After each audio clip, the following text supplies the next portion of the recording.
There are many ways to select objects in AutoCAD. There are also many ways to organize your line work.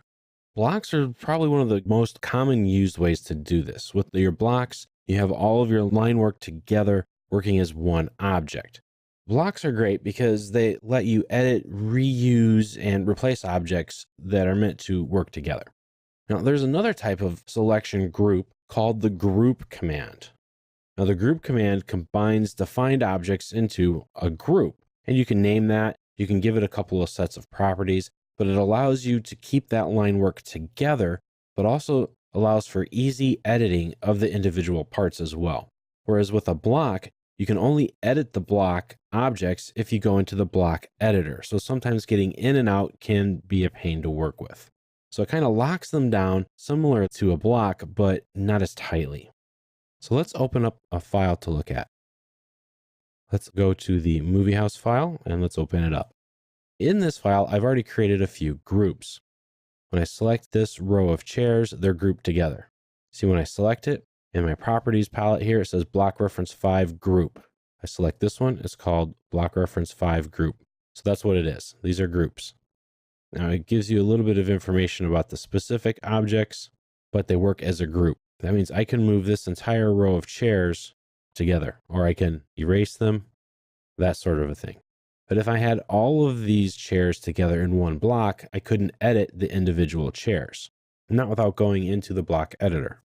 So we're going to bring all these back, reset it. You can control your groups in the Home tab on the ribbon through the Groups panel. Now, depending on the size and resolution of your screen, these panels may be collapsed, kind of like mine are right now. Now, if you want to go to create a group, you can just come here and select the group option, or you can type in the word group on the command line. Now, from here, you just pick your objects. So I'm going to pick these interior walls and that little door there. Press enter. So I haven't changed the line work or anything, but I've put them all in a group. So now I can move this out of the way. I can see it real quickly, and I want to put it back right now. I can erase it, delete it, things like that. Now, if I try to copy, it copies the entire group. So that's another thing you can do. Now you can go to your groups panel again, and you have a couple of different options right here. This is the ungroup. If I select that and then pick my group, that group is gone. It no longer exists. If I click the group edit, I select the group that I want to edit, and then I have the options of adding objects or removing objects or renaming it. So if I want to add objects, I just select that, and I pick that row of chairs as well. So now I have one group of my chairs that's all right here. Now if I come back up here and I select this option right here, it's group selection on off. My groups are turned off.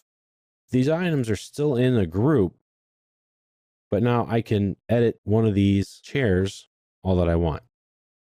If I come back here and I turn group selection back on, when I select this, I'm still selecting the group minus the object that no longer exists.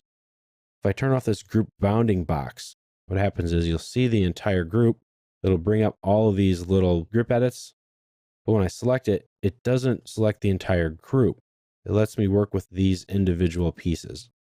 So I can come back up here, turn the box back on, and now it acts as one unit once again.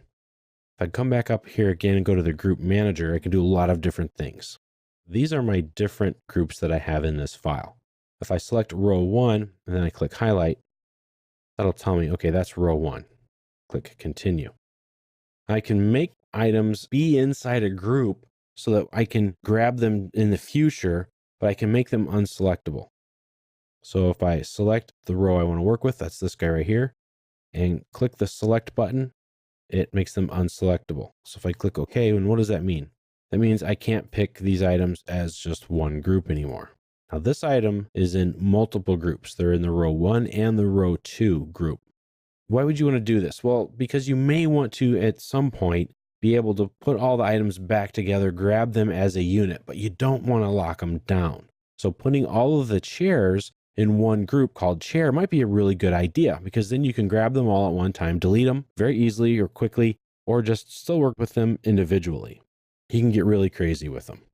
But I found grouping similar objects together or putting similar objects in one group, like all of the doors or like all of the plants here, etc., north face wall or eastern wall, something like that.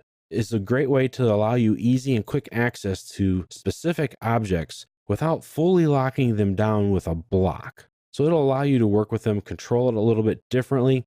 It might give you the edge that you need to get your work done more quickly or to work with large sets of data.